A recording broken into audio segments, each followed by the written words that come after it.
Troisième et dernier type de flux généré par la mondialisation, les flux de personnes.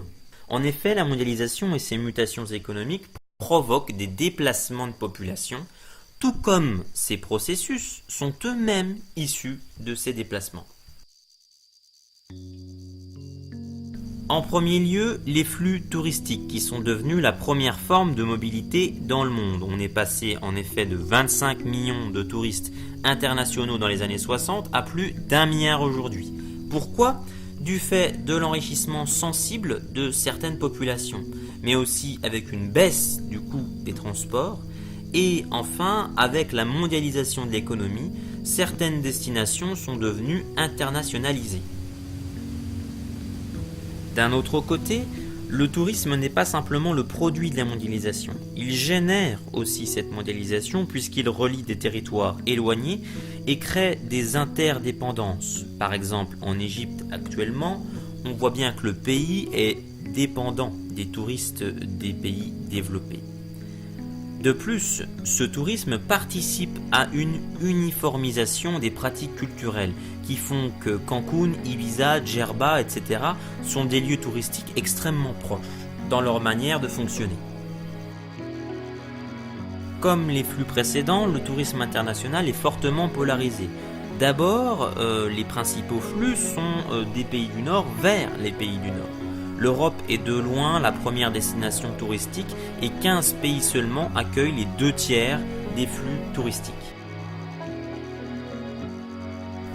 Ces migrations saisonnières sont soumises aux aléas politiques et économiques. Pour prendre un exemple, l'Égypte durant les révolutions arabes a vu son esprit révolutionnaire s'éteindre plus rapidement parce que, mis à part l'autoritarisme du nouveau régime, le pays a intérêt à se servir de son attractivité touristique pour se développer, ce que l'agitation révolutionnaire empêchait à l'époque.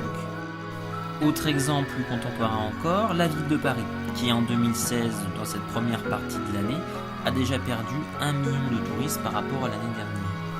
Pourquoi cela ? Eh bien parce que Paris souffre encore de son image qui a été entachée par les différents attentats qui ont eu lieu en 2015. D'autres mobilités internationales accompagnent la mondialisation, ce sont les flux migratoires. Ils représentent environ 230 millions de personnes, soit 3% de la population mondiale, et les individus qui sont comptabilisés ici sont ceux qui vivent dans un pays qui n'est pas celui de leur naissance. 1/3 de ces migrants vont des pays en développement vers les pays développés, car ces derniers sont très attractifs avec leurs conditions de vie. Par exemple, si on regarde l'attraction du Royaume-Uni qui a opéré ces dernières années, on voit que combiné à une politique restrictive aux frontières, eh bien cela aboutit à ce qu'on a vu dans la jungle de Calais avec la formation d'un camp qui est aujourd'hui démantelé. Pour ce qui concerne les 2/3 des migrations, elles se font entre les pays de même développement.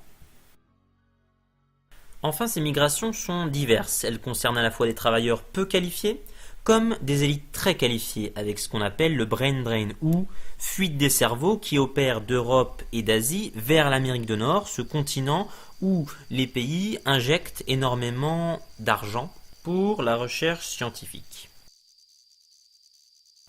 De plus, ces migrations concernent à la fois des migrants économiques qui cherchent de meilleures conditions de vie, mais également des déplacés climatiques, surtout ceux qui sont concernés par les inondations en Asie et qui vont chercher refuge dans d'autres pays limitrophes. Mais on a aussi des personnes qui font partie de ce qu'on appelle le regroupement familial, c'est-à-dire des individus qui vont rejoindre un ou des membres de leur famille à l'étranger, et c'est le cas de 70% des migrations qui se font actuellement aux États-Unis. Et enfin, dernière catégorie de migrants, celle des réfugiés politiques qui ont vu leur nombre augmenter récemment. C'est le cas des Syriens qui fuient la guerre civile syrienne si meurtrière. Et comme vous pouvez le voir sur la carte, 4 millions de Syriens ont déjà quitté le pays. Mais également, on peut prendre l'exemple des Érythréens qui fuient les exactions du régime actuel. Pour finir, j'aimerais qu'à partir de ce document numéro 2, vous construisiez un schéma le plus spatialisé possible qui servira à alimenter une copie de composition sur ce sujet. Bon travail, à vous de jouer et à très bientôt en classe. created using Powtoon.